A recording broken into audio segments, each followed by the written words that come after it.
నా సినిమా జీవితం ప్రారంభమైన తర్వాత నేను మొట్టమొదటిసారిగా బెజవాడ ప్రోగ్రాం ఇవ్వడం ఇదే మొదటిసారి. మొట్టమొదటి చిన్నప్పుడు పిల్లల ప్రోగ్రాంలోనూ అప్పుడప్పుడు వచ్చి పాటలు పాడుతూ ఉండేదాన్ని ఇక్కడ స్టేషన్ కి వచ్చి, బెజవాడ రేడియో స్టేషన్ కి వచ్చి. నేను పుట్టింది పెరిగింది ఈ ఊరే. మొట్టమొదటి నేను డాన్సులు నేర్చుకున్నాను. డాన్సులు నేర్చుకున్న తర్వాత ఇక్కడ డాన్స్ ప్రోగ్రాంలు ఇస్తూ ఉండేదాన్ని. మొదటి నుంచి మా ఇంట్లో అందరూ కూడా సినిమాల్లో యాక్ట్ చేస్తే బాగుంటుంది, మంచి ఫీచర్స్ ఉన్నాయి, బాగా చేస్తుంది డాన్స్ అని చెప్పని అనేవాళ్ళు.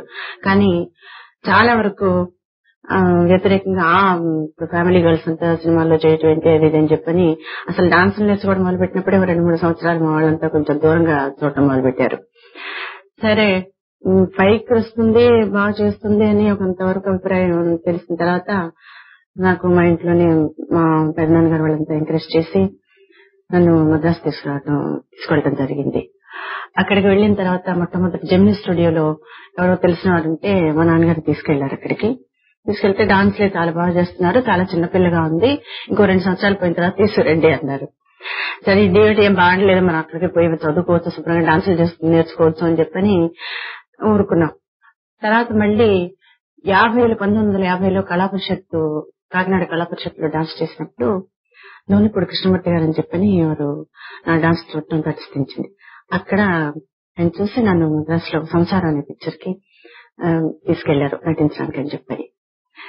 వెళ్లిన తర్వాత 1 వారం రోజులు ఏమో షూటింగ్ లో పనిచేశాను. తర్వాత ఏదో బాగుండలేదు, అంతగా నటించడం తెలియటం లేదు అని చెప్పని అభిప్రాయపడ్డారు ఇంత పెద్దవాళ్ళంతా. నిజంగా వచ్చి ఉండదు అనుకోండి, అప్పుడు కొత్త కదా మరి నటించడం అంటే. మామూలుగా స్టేజ్ మీద డాన్సులు చేసేటప్పుడు కూడా నేను ఆడపిల్లలందరం కలిసి డాన్సులు చేసేవాళ్ళం, అసలు మగవాళ్ళ పక్కన అసలు డాన్స్ చేసే ఎరగను నేను. అలాంటిది ఇంత పెద్ద హీరో గారు నాగేశ్వరరావు గారి పక్కన తీసుకెళ్లి మీరు లవ్ సెన్స్ అంతా యాక్ట్ చేయాలి అది ఇది అనేటప్పటికీ అసలు మొత్తం ఏమీ రాకుండా పోయింది. పర్వాలేదమ్మా నువ్వు డాన్స్ క్యారెక్టర్ ఇస్తాము, ఈ వేషం వద్దులే నీకు అనేసారు. ముందుగా ఎలాగైనా సరే నటనలో మాత్రం చాలా ముందుకు రావాలి అనే పట్టుదల పెరిగింది నాలో. దాంతోనే విజయ సంస్థలో నాకు ప్లేజెస్తూ అవకాశం ఉండడం జరిగింది. అంతకుముందు పాతాళ పేరులో చిన్న డాన్స్ చేశాను. డాన్స్ చేసినప్పుడు కేవిరెడ్డి గారు అన్నారంట, ఈ అమ్మాయి డాన్స్ చేసేటప్పుడే ఎక్స్ప్రెషన్ బాగా తెలుస్తుంది, లాంగ్ షాట్ తీసినప్పుడే ఎక్స్ప్రెషన్ చాలా ఇదిగా ఉన్నాయి, కొంచెం పర్సనాలిటీ అది ఉంది, ఇంకా కొంచెం 2-3 సంవత్సరాల వయసు ఉంటే మాత్రం చాలా మంచి ఆర్టిస్ట్ అయ్యే లక్షణాలు ఉన్నాయి అని చెప్పని అన్నారంట ఆయన. తర్వాత దేవదాస్ తీయాలని చెప్పని వాళ్ళు ఏదో అభిప్రాయపడ్డారు. దేవదాస్ లో నాకు పార్వతి వేషం ఇవ్వడానికి చాలా మంది వెనకాడారు. ఎందుకంటే ఏదో డాన్సుల క్యారెక్టర్లే తప్ప అమ్మాయి చేయగలదా అంత హెవీ క్యారెక్టర్ అని చెప్పని. డిఎల్ నారాయణరావు గారు ప్రొడ్యూసర్, ఆయన పెళ్లి చేస్తోడు రిలీజ్ అయ్యింటే బెజవాడ వచ్చి పెళ్లి చేస్తోడు సావిత్రి పాత్రను చూసి తప్పకుండా బాగుంటుంది అమ్మాయి, ఆ క్యారెక్టర్ కి కరెక్ట్ గా ఉంటుంది అని చెప్పి నేను అభిప్రాయపడి ఆ వేషాన్ని దేవదాసుల పార్వతిగా నటించడానికి నాకు అవకాశం వచ్చింది అనమాట. అప్పుడు అందరూ కూడా ఎంతో భయపెట్టేవాళ్ళు, ఎట్లా చేస్తావో నువ్వు, చాలా కష్టమైన పాత్ర అమ్మా, చాలా కష్టమైంది అని చెప్పని. ఆ పాత్రని అర్థం చేసుకునేంత వయసు లేదు నాకు అప్పట్లో. నటన కూడా అంతగా ఎక్కువ తెలిసిన రోజులు కావవి. ఏదో పెద్దల సహకారంతోనూ పక్కన తోటి నటినట్లు అందరూ కూడా నేను అభివృద్ధిలోకి రావాలని చెప్పిన ఆశీర్వాదంతో నన్ను ఎంతో ప్రోత్సహించారు ఆ వేషానికి మాత్రం. ఇప్పటికీ ప్రజల్లో కూడా నా అభిమానులందరూ కూడా ఇప్పటికీ దేవదాసు పిక్చర్ పేరు చెప్పిన తర్వాత మిగతా పిక్చర్ పేర్లు చెప్తారు. వంకాయలు, బీరకాయలు, దోసకాయలు, కరేపాకు, పచ్చిమిరపకాయలు. ఏమిటి కాయగూరలు అమ్మాయి వచ్చింది అనుకుంటున్నారా? నేనే దొంగరావుల్లో మొట్టమొదటి ఈ పేర్లతోనే కదా కాయగూరలు అమ్మటం మొదలు పెడతాం కదా. అదొకటి మంచి సరదైన క్యారెక్టర్. దానిలో ఈ రావు ఈ మా ఇంటికి ఒక పాట, అందులో చాలా ఆల్మోస్ట్ అన్ని పాటలు మంచి పాటలే, దొంగరావుల్లో పాటలు. క్యారెక్టర్ ఒకటి మొట్టమొదట చేయగలను లేనో నాకే అనుమానం వచ్చింది, కొంచెం గయ్యాళతనంగా ఉంటుందేమో, ఈ యాసగా మాట్లాడాలి, తెలుగు సరిగా వస్తుందో రాదో అని చెప్పని. దానికి తగ్గట్టుగా అందరూ కూడా నన్ను ప్రోత్సహించి నేను ఆ క్యారెక్టర్లకి నా చేత నేనంత వరకు న్యాయం చేకూర్చదని ప్రయత్నించాను. దానికి మీ అందరి ఆశీర్వాదం కూడా నాకు లభించింది అనుకోండి. ఆ వేషం కూడా స్వయం సిద్ధ అని చెప్పిన చాలా మంచి క్యారెక్టర్. అప్పుడు ఆ రోజుల్లో పాత రోజుల్లో శాంతాప్టే యాక్ట్ చేశారులా ఉంది. ఈ మధ్య టీవీలో కూడా వేశారు, మేము అక్కడ మెడ్రాస్ లో చూడటం ప్రదర్శించింది. చాలా మంచి పాత్ర, నాకు నచ్చిన పాత్రలో ఆ పాత్ర ఒకటి. పుల్లయ్య గారు ఎంతో, ఆయన కొంచెం ఎమోషనల్ మనిషి అయినా కానీ నేను చిన్నపిల్లని కదా అని చెప్పని బుజ్జగించి, ఏమే పిల్ల రావే తల్లి, నీకు దండం పెడతాను రావే తల్లి అని చెప్పి ఎప్పుడు చెట్లకి కూర్చుంటుంది అని స్టూడియోలో. ఈ పిల్ల కొంచెం పెద్దదవుతున్నా గానీ, కొంచెం స్టార్ అవుతున్నా గానీ, స్టార్ లక్షణాలు ఏం తెలియట్లేదు, పిల్లకి ఎంతసేపు చెట్లకి కూర్చుంటుంది, జామకాయలకు వస్తుంది అని చెప్పని. తర్వాత వద్దురా కన్నయ్య పాట అంటే నాకు మొదటి రికార్డింగ్ అప్పటి నుంచి నాకు చాలా ఇంట్రెస్ట్ ఆ పాట అంటే. ఈ పాట ఎవరిది, ఈ పాట ఎవరిది, నీ కదలేపో అనేవారు. నేను అడుగుతున్నాను కదా అని చెప్పి చెప్పకూడదని చెప్పని. తర్వాత ఆ రోజున ఆ పాట నీకేను నీకోసం అని ఈ పాట రికార్డ్ చేసింది, మీ పిక్చర్లో నువ్వే పాడాలి అని చెప్పిన సిచ్యువేషన్ అంతా చెప్పేసి నాకెంతో సంతోషం అయింది అనమాట. నేను ఈ మధ్య తమిళ డ్రామాలు మొదలు పెట్టాను. మొదటి నుంచి చెయ్యాలని చెప్పని అందరూ సరదాగా ఓకే డ్రామాలు కూడా యాక్ట్ చేద్దామని చెప్పని. డ్రామాలకి సినిమాలకి ఏంటి తేడా అంటే, ఒక 5 నెలలు 6 నెలలు పిక్చర్ తీసి ఏదో మేము యాక్ట్ చేస్తాం, యాక్ట్ చేసిన తర్వాత పిక్చర్ రిలీజ్ అయిన తర్వాత రిజల్ట్ తెలుస్తుంది అనుకోండి. కానీ డ్రామా అనేది ఒకసారి స్ట్రైట్ గానే ఒక అప్రిసియేషన్ ఉందంటే మాత్రం చాలా సాటిస్ఫాక్షన్ ఉంటుంది. పర్వాలేదు ఈ డ్రామా మనకి మంచి ప్రోత్సాహాన్ని ఇస్తుంది అని చెప్పని. రిజల్ట్స్ వెంటనే తెలుస్తాయి డ్రామా అయితే. ఇదైతే కొంచెం రిజల్ట్స్ వచ్చేవారు మన కాస్త కూర్చొని ఎలా ఉంది అని చెప్పని చూసుకోవాలి.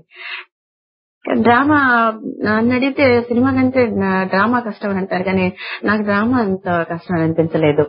ఒక సీన్ యాక్ట్ చేస్తున్నామంటే ఇవాళ తీసిన సీను పిక్చర్ షూటింగ్ జరిగేటప్పుడు మళ్ళీ ఏదో ఒక నెలకో లేకపోతే 15 రోజుల తర్వాత తీస్తారు. ఈ సౌండ్ మెయింటెనెన్స్ కానీ ఏ లెవెల్ అయితే మాట్లాడతాం ఆ లెవెల్ మెయింటైన్ చేసుకోవటం, కంటిన్యూటీ మెయింటైన్ చేయటం, తర్వాత ఆ సీన్ లో ఫలానా రోజున తీసిన డ్రెస్ ఏమిటి, హెయిర్ డ్రెస్ ఎలా చేసుకున్నాం, ఇవన్నీ గుర్తు పెట్టుకోవడం. ఇంకొకటి కూడా చెప్పదలుచుకున్నాను, నటీనటులు కూడా కొంత రెస్పాన్సిబిలిటీ ఉండాలని చెప్పి నేను అనుకుంటాను. ఈ పాట ఏమంటే శ్రీవారు పాట తమాషాగా ఉంటుంది. క్యారెక్టర్ కూడా మంచి క్యారెక్టర్ అనుకోండి. మొట్టమొదటి స్టూడెంట్ గా ఉండి తర్వాత ఒక హీరోని ప్రేమించే ప్రేమికురాలుగాను, తర్వాత తను ఛాలెంజ్ చేసి ఒక లాయర్ గానే తను ఉండిపోవటం, క్యారెక్టర్ వెరైటీ ఉన్న క్యారెక్టర్ అని చెప్పాలి. దానిలో రంగారావు గారు నేను యాక్ట్ చేసిన కోర్టు సీన్ లో మాత్రం నాకు చాలా బాగా నచ్చిన సీన్లు అవి. టీవీ అయితే చూపించడం, రేడియో కాబట్టి పాటలే వినిపించాలి మీకు. మంచి మనుషుల చిత్రం అయిన తర్వాత ఏదో అన్నపూర్ణ పిక్చర్ లో అనుకుంటాను హైదరాబాద్ లో షూటింగ్ చేస్తున్నాం. అప్పుడు ఆ సందర్భంలో ఒక కథ ప్రిపేర్ చేశాము. నువ్వును నాగేశ్వరరావు గారు వినాలమ్మా, ఆత్రేయ గారు వచ్చి చెప్తారు, కథ చెప్తారు అని చెప్పని ఆదర్శ సుబ్బారావు గారు వచ్చి చెప్పారు. ఆ కథే మన ఆత్రేయ గారు వచ్చి చెప్పారు, మూగ మనసులు. నేను అసలు ముందు మూగ మనసులు కథ విన్నప్పుడు గౌరీ వేషం వేస్తానని చెప్పారు. సరే ఈ వేషం వేయడానికి ఎవరినన్నా తీసుకురా, తర్వాత ఆ వేషం వచ్చేదు గానీ, లేదండి ఆ వేషం బాగుంది, వెరైటీ ఉంది కదా, ఓల్డ్ గెటప్ కూడా చేంజ్ ఉంటుంది ఏంటంటే, లేదమ్మా రాధ వేషం నువ్వే వేయాలి తప్పకుండాను, ఆ క్యారెక్టర్ వేసేవాళ్ళు ఎవరు లేరు, నువ్వే బాగుంటావు ఆ వేషానికి అని చెప్పని ఆత్రేయ గారు ఆదర్శ సుబ్బారావు గారు కూడా పట్టుదల పెట్టి ఆ వేషం చదివించారు. ఈనాడు ఆదర్శ సుబ్బారావు గారు మాలో లేనందుకు మేము అప్పుడప్పుడు చాలా బాధపడుతూ ఉంటాం. తను పెద్ద డైరెక్టర్ అనే గర్వం గాని, ఒక స్టేటస్ మెయింటైన్ చేసుకోవాలని గానీ, అది గాని ఇది గాని కొంతమంది ఉంటారు కదా, అట్లా కాకుండా ఒక చిన్న పిల్లవాళ్ళలాగా మాతో పాటే మేమంతా ఒక మూడీగా ఉన్న సీన్ యాక్ట్ చేసేటప్పుడు ఆ సీన్ వరకు షార్ట్ వరకు యాక్ట్ చేసి మళ్ళీ మామూలుగా నవ్వుతుంటాం. ఎందుకంటే పొద్దు నుంచి రాత్రి వరకు ఆ మూడ్ లోనే ఉంటే ఇంకా టెన్షన్ ఎక్కువైపోయి అప్పుడప్పుడు చెప్తుంటారు బ్లడ్ ప్రెషర్స్ వచ్చేస్తాయి, మీకు ఎక్కువ మూడ్ లో ఉండద్దు అని చెప్పని. అట్లా కాకుండా ఎంతో ఉత్సాహంగా మమ్మల్ని ఒక స్కూల్ పిల్లల్లాగా మాస్టర్ లాగా మాతో పాటే ఆయన ఒక స్టూడెంట్ లాగా ఉండి అందరి చేత కూడా పని చేయించుకునేవారు. అదే ఆల్మోస్ట్ అందరూ అడిగే ప్రశ్న ఇది. ఏమిటో తెలుసా? నేను చెప్తానండి. మీరు నటించిన చిత్రాల్లో మీకు నచ్చిన పాత్రలు ఏమిటండి? తోడికోడల్లో సుశీల క్యారెక్టర్, అర్ధాంగిలో పద్మ, దొంగరావుల్లో సీత, ఆరాధన, మంచి మనసులు, మూగ మనసులు, డాక్టర్ చక్రవర్తి, ఇట్లా చెప్పుకుంటేనే పోవచ్చు, మాయాబజారు, మనుషులు మమతలు, రక్త సంబంధం. రక్త సంబంధం అనేటప్పటికీ ఒక అన్నా చెల్లెళ్ళ అనుబంధం ఉంది చూసారు, అది మొట్టమొదటి తమిళ చిత్రంలో నటించాం శివాజీ గారు నేను. ఆ చిత్రంలో నటించేటప్పుడు ఒక్కొక్క సన్నివేశంలోనూ ఏ ఎమోషన్ తో అయితే నటించామో అదే మాదిరి ఒకసారి అన్నయ్య మీరందరూ నన్ను వదిలిపెట్టి వెళ్లిపోతున్నారే అని చెప్పి ఏడ్చే సన్నివేశం ఉంటుంది. అన్న వదిన వీళ్ళందరూ రాధను వదిలిపెట్టి వెళ్లేటప్పుడు అదే సిచ్యువేషన్ తమిళ్లో తీసినప్పుడు అట్లాగే ఎమోషన్ కంట్రోల్ చేసుకోలేక పడిపోవటం. తర్వాత సెట్ లో ఉన్న వాళ్ళందరూ నాకు అడ్వైస్ ఇవ్వడం మొదలు పెట్టారు. నువ్వు నటిస్తున్నాము అని చెప్పని తెలుసుకుని నటించాలి గానీ అందులోనే లీనమైపోతే చాలా కష్టం అమ్మా. హెవీ క్యారెక్టర్స్ యాక్ట్ చేసేదని నువ్వు ఎక్కువ పొద్దు నుంచి రాత్రి వరకు హెవీ సీన్స్ యాక్ట్ చేసేటప్పుడు కంట్రోల్లో ఉంచుకోవాలి చాలా జాగ్రత్త, లేకపోతే నీ నర్వ్స్ దెబ్బతీస్తుంది, నరాల మీద పనిచేస్తుందమ్మా ఇవన్నీ అని చెప్పిన అడ్వైస్ ఇచ్చేవాళ్ళు నాకు. మామూలుగా మాలాంటి వాళ్ళ ప్రోగ్రాంలకు వస్తే జనరంజన ప్రోగ్రామ్ కి వచ్చినప్పుడు అందరిలాగే ఏదో రేడియో స్టేషన్ లాగే వీళ్ళు కూడా పాటలు వేసేసి వెళ్ళిపోతున్నారు. పాటలు కాదు, వాళ్ళ మాటలే మాకు ముఖ్యంగా కావాలి అని చెప్పని మీరు లెటర్స్ రాస్తూ ఉంటారు, మాకు తెలుస్తూనే ఉంటాయి. మేము కూడా ఉంటుంటాం కదా రేడియోలో. ఏదో నా చేతనైనంత వరకు, నాకు వీలైనంత వరకు నేను మాట్లాడాలని అనుకుంటున్నాను పాటలు ఎక్కువ కంటేను. ఒకవేళ పాటలు ఎక్కువైతే మాత్రం ఏమనుకోద్దే, మళ్ళీ నన్ను కూడా ఒకే లిస్ట్ లో కట్టద్దు. ఇప్పుడు ఫర్ ఎగ్జాంపుల్ ఒక డైలాగ్ ని ఎన్ని రకాలుగానైనా చెప్పొచ్చు. ఒక సన్నివేశంలో హీరోని నేను ప్రేమించాను, నేను ఆరాధించాను, మనిద్దరం పెళ్లి చేసుకుందాము అని చెప్పి అడుగుతుంది అనుకోండి. సందర్భవశాత్తు ఆయనకి హీరోకి వీలు లేక లేదు అని చెప్పని తిరస్కరించడం జరుగుతుంది. సో అక్కడ ఒక డైలాగ్, చిన్న డైలాగ్ అనుకోండి, ఒకటి చెప్తాను. ఏమన్నా, నువ్వే నా సర్వస్వం అనుకుని నిన్ను ప్రేమించినందుకు, నిన్ను ఆరాధించినందుకు ఇదేనా నువ్వు నాకు చెప్పే సమాధానం? రీటేక్ అనమాట ఇది. మధ్యలో మా భాషలో అక్కడ కట్ చేసి మళ్ళీ తీసుకుంటాను అనమాట. ఇంకొక టైప్ లో చెప్తానండి. ఏమన్నా, నువ్వే నా సర్వస్వం అనుకుని నిన్ను ప్రేమించినందుకు, ఆరాధించినందుకు ఇదేనా నువ్వు నాకు చెప్పే సమాధానం? గయ్యాళి.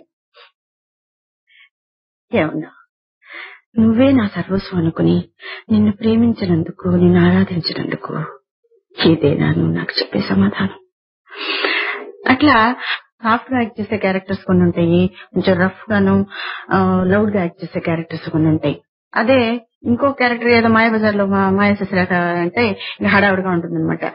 నేను మాయాబజార్ లో యాక్ట్ చేసేటప్పుడు మాయాశశిరేఖ యాక్ట్ చేయాల్సిన సీన్స్ లో అమ్మ ఎట్లా చేస్తామంటే నేను ఎంతసేపు రంగారావు ఏ పక్క వెళ్తే అక్కడ ఆయన ఇట్లా నడుస్తుంటారు, ఆయన ఎట్లా మాట్లాడుతుంటారు అని చూస్తూనే ఉండేదండి.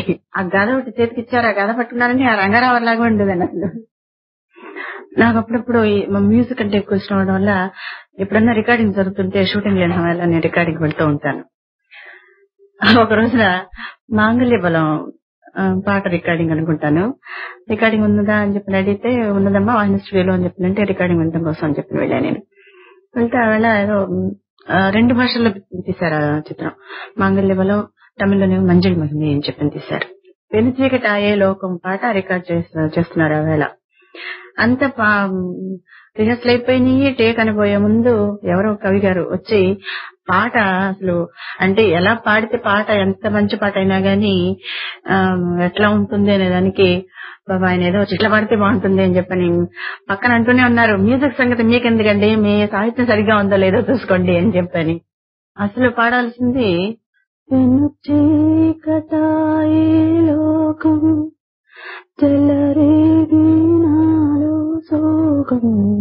ఇది.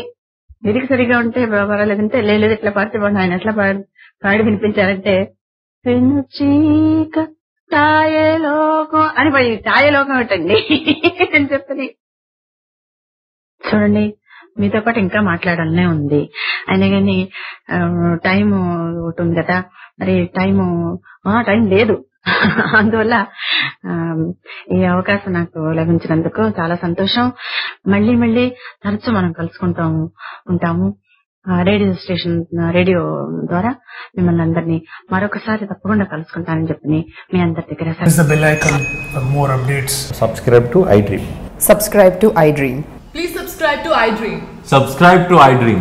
Please subscribe to iDream. For more such videos, please subscribe to iDream. For more videos, please subscribe to iDream. And you're watching iDream Media. Please like, share and subscribe to the channel. And don't forget to subscribe to iDream. Please subscribe iDream Media. Do subscribe to iDream. Subscribe to iDream Media. Do subscribe to iDream Media. Don't forget to subscribe. Click on the button below. Don't forget to subscribe to iDream.